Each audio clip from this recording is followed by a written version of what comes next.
Hey, Peter. That was good. Yeah. That was good. Joe Swanson, man. I saw Ted with my brother. In theaters? I remember, like, the end of... This came out in early 2012. Either way, I remember people talking about this movie when it came out. People were like, yo, like, this is... Dude, the bear's smoking the bomb, dude. Would you mind if we showed one of the deleted scenes? No, but do it. Do it. Let's take a look. This movie was a product of its time. Like, I don't think this would get greenlit today, and if it did, it would be a TV show. It wouldn't be a movie. Yeah. You know, it'd be a straight... Ted could be a really good TV show. It should be a TV show. That is my biggest criticism with this movie. Dude, it's you know what? way too long, and it like after a while the jokes become numbing. I do not like Ted That's a after. very strong I do opinion. not like Ted after watching it for 2 hours. But like literally watching the 40-minute segment of it, Dude. that was great. But keeping on in the background and catching, like, Mark Wahlberg just dropped, like, dimes. Yeah. Fucking hilarious. I was You know laughing. what? This I had a good movie time. is literally a 2-hour Family Guy movie. Yeah, I know that's it. some people are asking for a Family Guy movie, like how Simpsons had a movie and South Park got a movie. You have your Family Guy movie. Yeah, it's this. It's Ted. Egg. You have Peter Griffin. You have Yeah. Joe Swanson. Dude, there's a Temple of Doom poster. Yes. In Mark Fuck yeah. Wahlberg's. We were here. We were just watching it. Yeah. You heard the theme when Ted pulls his Okay. ear. It's Seth fucking MacFarlane theme. is a George Lucas fanboy. I thought it was funny. They were lining up. Phantom Menace. They were lining up for Phantom Menace. Yeah. Mark Wahlberg was dressed as Darth Maul. Ted kind of has the same fate as him at the end of the movie. And just like Darth Maul, apparently they both fucking survive. This movie knows what it is. It's just a comedy. It's just a typical. It should know a stoner little comedy. better what it is because it is 2 hours long. It is- should yeah, it be is 90 long. minutes long. Dude, and that this whole is- kidnapping subplot you could just take out. Oh, you it wanna take feels that? like it ends when Mark Wahlberg sings at that concert. Yeah, it does. You know? Oh my God. Okay, I looked at the box office for Ted. You want to guess how much it made? It made a lot of money. 200 million.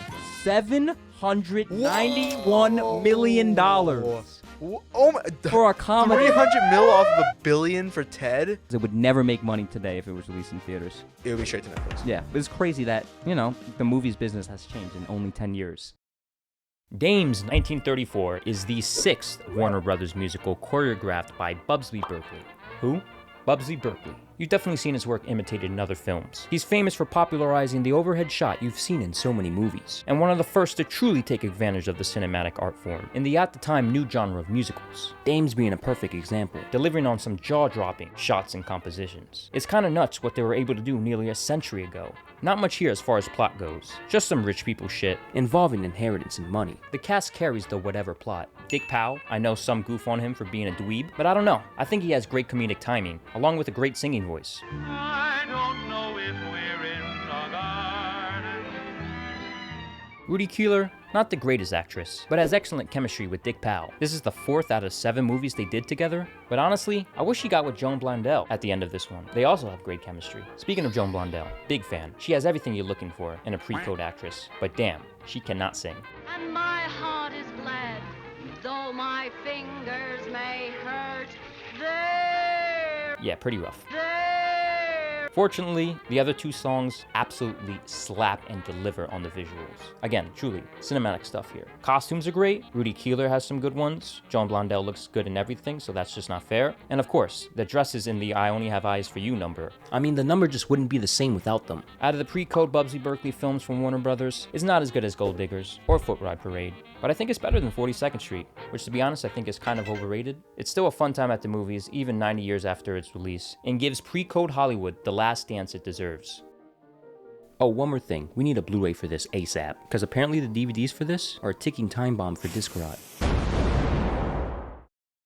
The 200-pound bear fell victim to one of 3 duffel bags full of cocaine dropped in North Georgia and Knoxville, Tennessee 3 months ago, when parachutist and reputed drug smuggler Andrew Thornton plunged to his death. Thornton's parachute failed to open.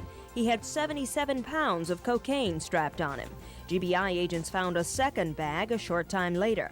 They ran across the dead bear in Fannin County last week while looking for the third bag, what they believe to be the last of the Thornton batch.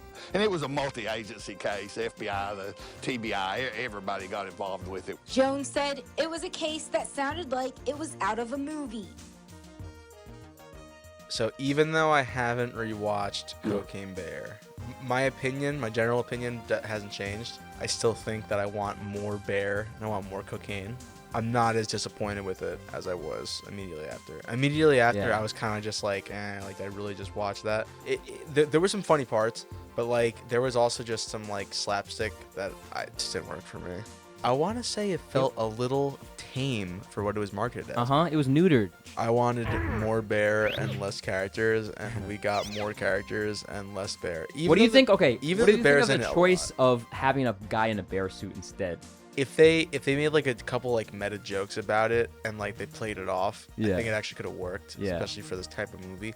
I was, you know what? I kind of expected it to be worse and better at the same time. Yeah. You know what I mean? Where like, Like, if they just made it worse, like if they actually like if they just accepted the fact that look, this movie is just gonna be a joke movie, it Ew. tried to do more quality than I think the film was really supposed to have for quality. I kind of wanted to like I be kind able of like that it was trying though a little bit. it was trying a little bit. The effects and like the graphic violence Yeah. was really, dude, that fucking ambulance scene, the fact like the bear fucking caught up with a high speed ambulance, but then The music too was bumping. it was during the scene, yeah. gloriously like the payoff of seeing those stupid characters die, especially the fucking park ranger Yeah. woman, the worst road burn you could ever imagine. Yeah.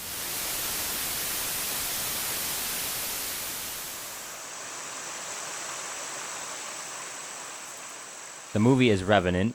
It's based on a book. Have you read it? Yep.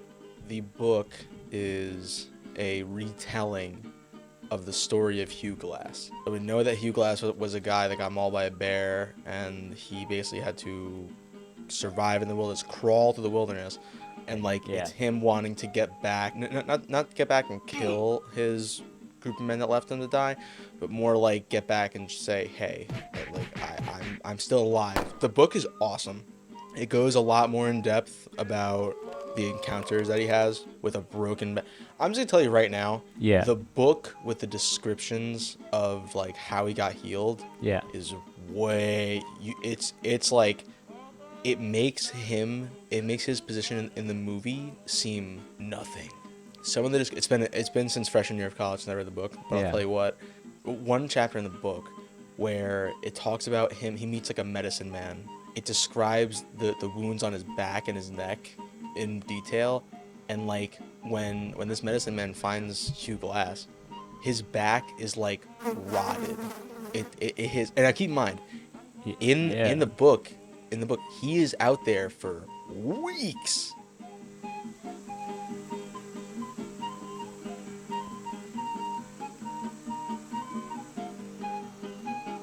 The movie is a revenge plot.